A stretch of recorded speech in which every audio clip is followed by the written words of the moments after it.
इस कलयुग में अपने सगे रिश्तों को तार तार करने वाले लोग रहते हैं।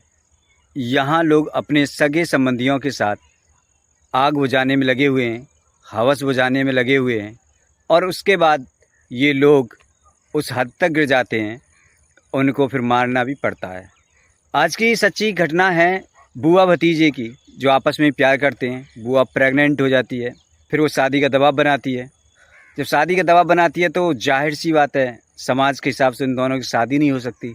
शादी नहीं हो सकती तो उसका भतीजा इस बात के लिए इनकार करता है, लेकिन बुआ प्रेग्नेंट होती है, वो दबाव बनाती है। उसके बाद उसका भतीजा उसकी मौत का षड्यंत्र रचता है और किस तरह उसे मौत के घाट उतारता है। हेलो, नमस्कार, आदाब, सत श्री अकाल। कैसे हैं आप सब? मैं सान स्टार हाजिर हूँ फिर से एक नई सच्ची घटना के साथ। ये जो कहानी है वो उत्तर प्रदेश के ज़िला बिजनौर के रैहर थाना क्षेत्र के अंतर्गत एक इलाका आता है। उस इलाके की ये कहानी है। एक दिन नेशनल पार्क के बॉर्डर पर किसी को एक लाश दिखाई देती है। वो फ़ौरन पुलिस को इत्तला करता है। पुलिस आती है, उसको अपने कब्ज़े में लेकर पोस्टमार्टम के लिए भेजती है। उसके बाद उसकी छानबीन करती है। तो पुलिस जब छानबीन करती है तो उस मृतका का नाम अमिता कौर होता है। अमिता कौर के घर वालों से जब पुलिस मिलती है और जब उनसे पूछताछ करती है तो पता चलता है कि ये जो लड़की, इस लड़की के कमलजीत कौर के साथ में नाजायज़ संबंध थे। कमलजीत जो कि खुद उस लड़की का भतीजा होता है। पुलिस जब उससे पूछताछ करती है तो वो अपना गुनाह कबूल कर लेता है और फिर सारी कहानी बताता है। होता यूँ है, जब दोनों जवानी की दहलीज पर एक साथ बड़े हुए, एक साथ खेले, एक साथ कूदे और दोनों एक साथ जब बड़े हुए तो दोनों के बीच प्रेम प्रसंग हो गया। जब प्रेम हो गया, प्यार हो गया, तो इन दोनों के बीच में नाजायज़ संबंध बनने स्टार्ट हो गए और ये कई सालों तक चलते रहे।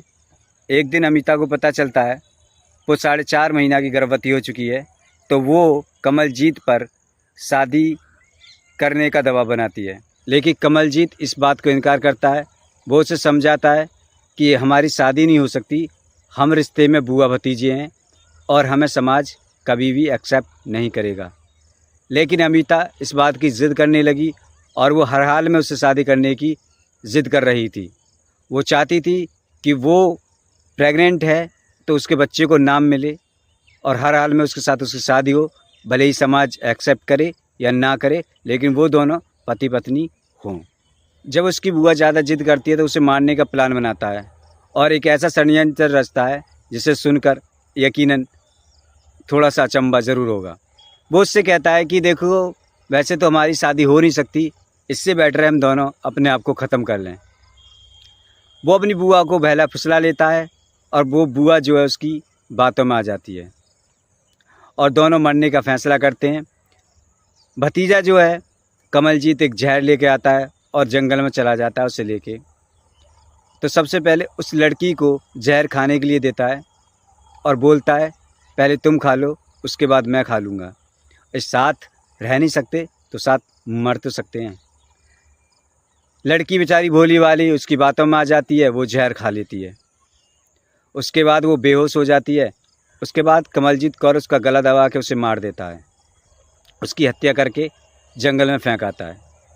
उसके बाद पुलिस उसे अरेस्ट कर लेती है और उस पर हत्या का मुकदमा दर्ज करके उसे जेल भेज देती है।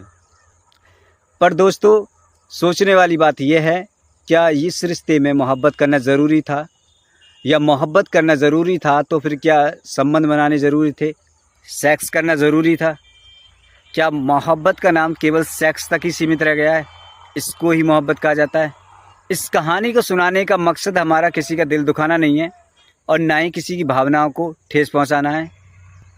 केवल जागरूक करना है। जागरूक रहिए, होशियार रहिए, समझदार बनिए। ऐसा कोई कदम ना उठाएं जिससे आपको और आपके परिवार को नीचा देखना पड़े। आज की कहानी आपको कैसी लगी हमें कमेंट करके बताइएगा। अच्छी लगी हो तो लाइक कर दें, चैनल पर नए तो सब्सक्राइब कर लें। मिलते हैं फिर नई क्राइम स्टोरी के साथ में। तब तक के लिए चाहते हैं आपसे इजाज़त।